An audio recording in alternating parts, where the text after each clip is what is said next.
Tired of everyone seeing everything in your Looker Studio reports?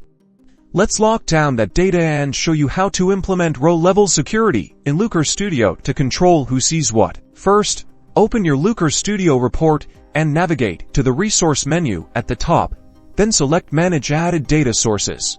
In the Manage Data Sources panel, locate the data source you want to secure. Click the Edit option next to it. This opens the data source configuration. Now, within the data source configuration, find and click on the Add a Parameter button. This is where we define how data will be filtered based on user. In the Create Parameter pop-up, give your parameter a descriptive name like user email. Set the data type to text, then list the allowed values, which should correspond to your users or their roles. For example, list specific user email addresses. Scroll down to the Filter section and add a filter. Configure the filter to use the parameter you just created. The condition should compare a field in your data, like sales rep email, to the user email parameter. That's it.